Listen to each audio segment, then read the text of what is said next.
Lung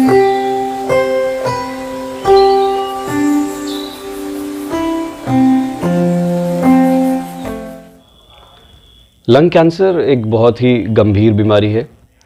जैसे ही कभी हम किसी मरीज़ को बताते हैं कि उनको लंग कैंसर है, तो मरीज़ और उनके जो रिलेटिव्स होते हैं उनमें एक निराशा बैठ जाती है कि अब इस बीमारी का कोई इलाज पॉसिबल नहीं है। बट मैं ये बताना चाहूँगा कि लंग कैंसर का ट्रीटमेंट बहुत ही अच्छा अवेलेबल है, प्रोवाइडेड हम लंग कैंसर को एक अर्ली स्टेज में पकड़ सकें। लंग कैंसर लंग टिश्यू के अंदर होने वाला कैंसर होता है। इसके जो साइंस एंड सिम्टम्स कॉमन होते हैं उसमें सबसे इम्पॉर्टेंट होता है परसिस्टेंट खांसी।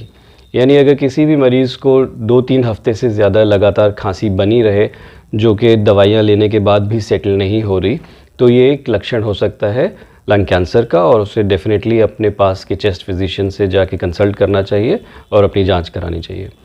दूसरा इम्पॉर्टेंट लक्षण होता है मुंह से खून आना। मुंह से खून आना हमेशा एक ख़राब लक्षण होता है। जब हम खांसी करते हैं और साथ में अगर ब्लड आए तो हमें उसे इग्नोर नहीं करना चाहिए। ये एक बहुत अर्ली साइन हो सकता है कि एक छोटा सा लंग कैंसर या एडिनोमा लंग के अंदर बनना शुरू हो गया है। तीसरा जो सिम्टम होता है वो होता है होर्सनेस ऑफ वॉइस, यानी आवाज़ का भारी हो जाना। जब लंग कैंसर हमारी आवाज़ निकालने वाली जो नर्व होती है उसके आसपास कहीं ग्रो कर रहा होता है और जब उस पर प्रेशर डालता है तो अक्सर एकदम से मरीज़ों की आवाज़ बदल जाती है। आपकी आवाज़ नॉर्मल से भारी की तरफ जाने लगती है, और ये एक सिम्टम है जिसको इग्नोर नहीं करना चाहिए और हमें सलाह लेनी चाहिए। इसके अलावा वेट लॉस होना बिना किसी रीज़न के, अगर आप डाइटिंग कर रहे हैं और एक्सरसाइज कर रहे हो तो वेट लॉस हो रहा है तो वो समझ में आता है, बट अगर बिना किसी रीज़न के आपका वेट लॉस होना शुरू हो जाता है तो इंडिकेट करता है कि बॉडी में कुछ गड़बड़ी चल रही है। अक्सर ये गड़बड़ी देखी गई है डिफरेंट कैंसर्स में होती है, और लंग कैंसर क्योंकि इंडिया में और दुनिया में कैंसर्स का ऑलमोस्ट नंबर 1 कॉज है, तो हमें हमेशा इसको अपने दिमाग में रखना चाहिए और अनएक्सपेक्टेड वेट लॉस को निगलेक्ट नहीं करना चाहिए। इसके अलावा सिवियर बैक पेन होना, सिवियर चेस्ट पेन होना या भूख ना लगना, ये भी कई बार लक्षण होते हैं अंडरलाइंग डिजीज़ के। ऐसे कोई भी सिम्टम्स आते हैं तो एक बेसिक चेस्ट एक्सरे से डॉक्टर को एक रफ़ आइडिया लग सकता है कि चेस्ट में कुछ गड़बड़ी चल रही है या नहीं चल रही है। अगर उसमें कुछ शुबा आता है तो उसे कंफर्म करने के लिए एक सीटी स्कैन कराया जाता है, जिसमें कंफर्म पता चल जाता है कि कहीं पे लंग्स के अंदर कोई गांठ तो नहीं बन रही है। उसके बाद नेक्स्ट स्टेप होता है कि अगर लंग में कोई गांठ दिखाई दी जाती है तो उसका नेचर पता करना ज़रूरी होता है। तो वो नेचर पता करने का तरीका होता है एक बायोप्सी करके।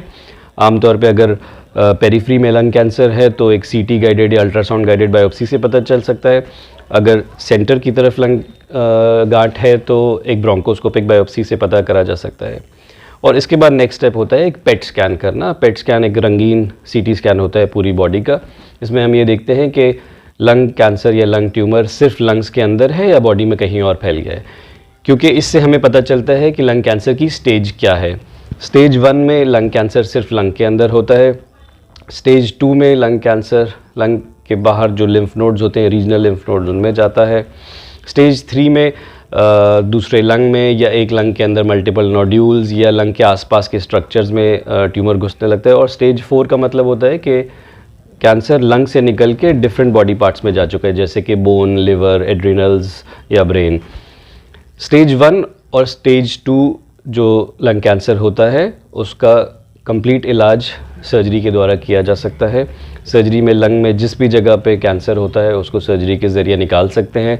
ये सर्जरी अब ज़रूरी नहीं है कि बड़ा चीरा लगा के की जाए, इसको हम दूरबीन के द्वारा भी कर सकते हैं, जिसको हम वीडियो असिस्टेड थोरैकोस्कोपिक सर्जरी या रोबोटिक सर्जरी के ज़रिए कर सकते हैं।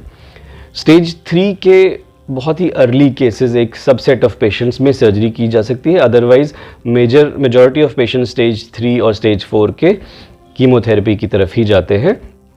आजकल एक नई फॉर्म ऑफ थेरेपी जो अवेलेबल है उसको हम बोलते हैं टारगेटेड थेरेपी। जब भी लंग कैंसर के बारे में पता चलता है तो हम उसमें कुछ जीन म्यूटेशंस को चेक करते हैं, जैसे EGFR, ALK, ROS, और अगर इनमें से कोई म्यूटेशन पॉजिटिव आती है तो उससे जुड़ी हुई एक टारगेटेड थेरेपी दे सकते हैं, जिसमें कई बार टैबलेट फॉर्म से ट्रीटमेंट हो जाता है और हॉस्पिटल में भर्ती होके कीमोथेरेपी नहीं लेनी पड़ती। तो टारगेटेड थेरेपी एक बहुत प्रॉमिसिंग एरिना है लंग कैंसर के ट्रीटमेंट में। इसके अलावा इम्यूनोथेरेपी भी एक नई मोडालिटी है लंग कैंसर के पेशेंट्स को ट्रीट करने के लिए। तो मैं ये कहना चाहूँगा कि लंग कैंसर का जो डायग्नोसिस है वो एक मौत का फरमान नहीं है, और अगर हम इसको टाइमली डिटेक्ट कर सकते हैं तो लंग कैंसर से पेशेंट को कम्प्लीटली क्योर कर सकते हैं। और जिस भी स्टेज में लंग कैंसर डिटेक्ट हो उसका मुकम्मल इलाज लेना बहुत ज़्यादा ज़रूरी है।